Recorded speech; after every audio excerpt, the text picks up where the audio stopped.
नमस्कार। आज हम लोग इम्परेटिव सेंटेंस में लेट से बने वाक्यों का डायरेक्ट से इनडायरेक्ट में कैसे परिवर्तन करते हैं इसके बारे में जानते हैं। जैसे कि हम जानते हैं, यदि डायरेक्ट नरेशन में लेट शब्द आया हो तो इनडायरेक्ट में बदलते समय हम लोग निम्न बातों का ध्यान देते हैं। जैसे कि देखिए, he said to Mohan let me गो।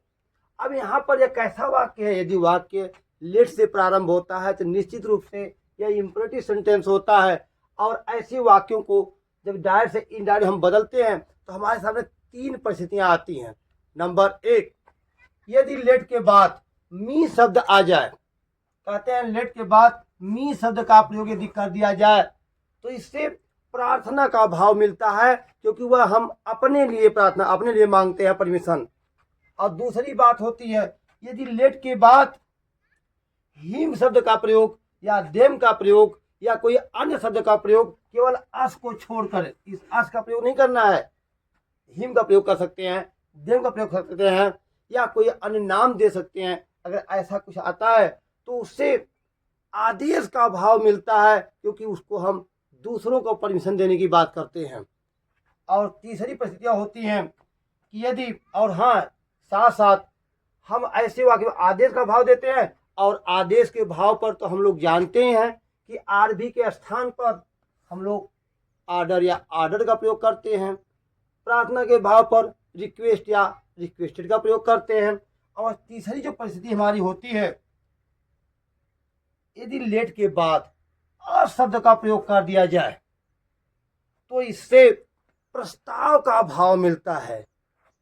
और ऐसी दशा में जब प्रस्ताव का भाव मिलता है तो हम लोग आरभी के स्थान पर, इस रिपोर्टिंग वर्ब के स्थान पर जहां हम लोग आर्डर का प्रयोग करते थे, रिक्वेस्टेड का प्रयोग करते थे, वहां पर जो है प्रपोज प्रेजेंट में होने पर, प्रपोज्ड पास्ट में होने पर, या सजेस्ट या सजेस्टेड का प्रयोग करते हैं। एक बात का ध्यान देते हैं कि ऐसे वाक्यों में कंजक्शन के रूप में यदि शुरुआत की दो परिस्थितियां होती हैं जहां पर हमें ऑर्डर या रिक्वेस्ट की बात मिलती है, तो वहां पर कंजक्शन में हम लोग टू का प्रयोग करते हैं, कंजक्शन के रूप में टू का प्रयोग करते हैं। यदि अ शब्द आया हो तो इससे जो है प्रस्ताव का भाव मिलता है, और वहां पर कंजक्शन रूप में डैड का प्रयोग किया जाता है। ध्यान देना है, लेट में हम लोग डैड का भी प्रयोग करते हैं और टू का कंजक्शन रूप में प्रयोग करते हैं। अ शब्द आ जाए तो डैड का प्रयोग करते हैं। और जैसे ही हम लोग जानते हैं, जैसे ही कंजक्शन के रूप में डैड मिलता है, हमारा वाक्य का रूप असर्टिव बन जाता है।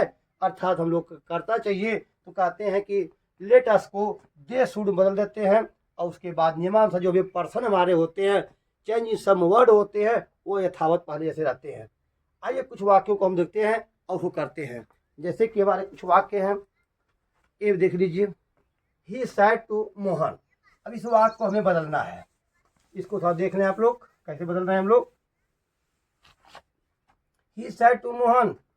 अब यहाँ पर लेट के बाद देखो मी शब्द आ गया। यदि लेट के बाद मी शब्द आए तो इससे प्रार्थना का भाव मिलता है। यहाँ सेड टू को हम लोग क्या करेंगे इनडायरेक्ट बदलते समय, जानते ही हैं, प्रार्थना के भाव पर ही रिक्वेस्टेड,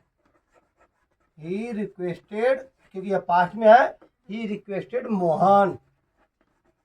अब देखिए, कंजक्शन के बाद कंजक्शन क्या लगाएंगे हम लोग, लेट है, इम्परेटिव है, कंजक्शन में टू लगाएंगे। टू के बाद वाक्य का रूप इन्फिनिटिव हो जाता है, अर्थात लेट को हम लेट करेंगे, लेट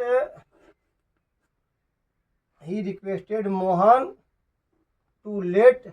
यहाँ मी शब्द आ गया, मी हमारा फर्स्ट पर्सन है, हम जानते हैं पर्सन हमारे पहले से बदलते रहते हैं। इस मी को हम ले गए किसके पास, कर्ता के पास, ही के पास, तो हमें हिम मिल गया, लेट हिम गो। तो इस तरह कोई भी वाक्य दे सकते हैं हम लोग। Ram said to Mohan let him go, let me go, या let him go, let me go, क्योंकि मी शब्द का प्रयोग करना है, रिक्वेस्ट की बात करनी है। जैसे ही यहाँ पर मी को हम बदलेंगे, मान लो ही सेड टू मोहन, उसने मोहन से कहा लेट मी ना हो, बल्कि यहीं पर क्या हो जाए हमारा, लेट हिम हो जाए।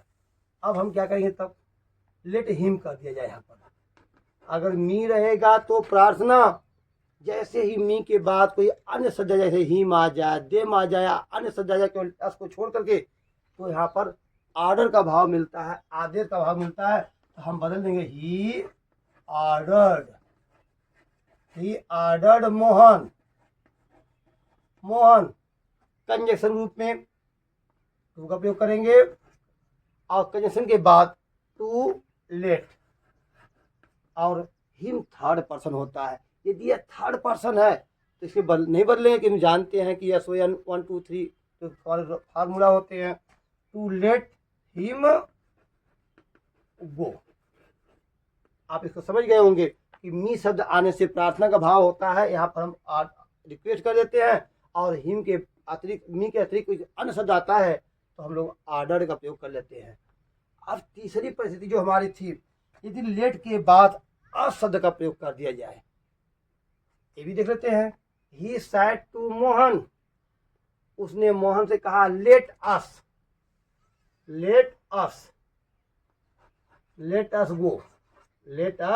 गो, चलो चला जाए। वहां पर जाने दो, मुझे जाने दो, लेकिन यहाँ पर चलो चला जाए, एक प्रस्ताव रख रहे हैं। उसने मोहन से कहा चलो चला जाओ, मतलब ये भी जाएगा और ये भी जाएगा, एक प्रस्ताव की बात है। तो हम जहाँ पर प्रस्ताव की बात हो कहते हैं वहाँ पर प्रपोज या प्रपोज्ड का प्रयोग करते हैं। क्योंकि यह पास्ट टेंस में है तो यहाँ हम लोग क्या करेंगे, बस यहाँ पर ही ये ऑर्डर नहीं रहेगा, क्या जाएगा हमारा, ही प्रपोज्ड हो जाएगा, ही प्रपोज्ड मोहन। और देखिए, जब यह वाक्य हमारा ही प्रपोज्ड मोहन हमने किया तो प्रपोज के बाद कंजक्शन के रूप में टू नहीं रहता, बल्कि क्या रहता है, डैड का प्रयोग करते हैं। डैड, जैसे ही हमने डैड का प्रयोग किया, हम लोग जानते हैं जैसे डैड लगता है उसके बाद तुरंत वाक्य रूप असर्टिव हो जाता है, अर्थात हमें कर्ता चाहिए। तो ये कहते हैं कि यदि कर्ता की बात होगी, इसी लेट अस को, इस लेट अस को हम क्या करते हैं, दे शुड बदल देते हैं, दे शुड SHOULD,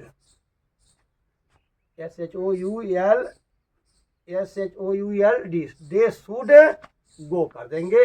और चाहे तो इसको लेटर्स को दे शुड कर दीजिए, चाहे इसी को वी शुड कर दीजिए, we should go, they should या वी शुड में बदल देते हैं। फिर से समझ लीजिए, यदि वाक्य में डायरेक्शन में लेट शब्द आता है या हमारा आर्यस लेट से प्रारंभ होता है तो तीन परिस्थितियां बताई गई। लेट के बाद मी आना तय है, मी नहीं आता तो हिम देम आना तय है, ये नहीं आता तो अस आएगा, निश्चित रूप से आएगा। अगर ये शब्द आते हैं, हिम मी आए तो प्रार्थना का भाव, हिम या देम या अन्य शब्द आए मी को छोड़कर या इसको छोड़कर तो उससे आदेश का भाव। यदि अस शब्द आ जाए इससे प्रस्ताव का भाव। जहां हमने प्रपोज शब्द का प्रयोग किया, इसी स्थान पर हम लोग चाहे तो सजेस्टेड का भी प्रयोग कर सकते हैं।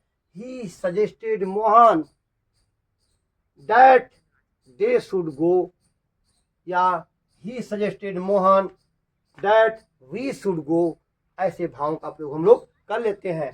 तो मैं समझता हूं कि आप लोग इनकी सहायता से, इस नियम की सहायता से लेट का भी प्रयोग करना सीख गए होंगे।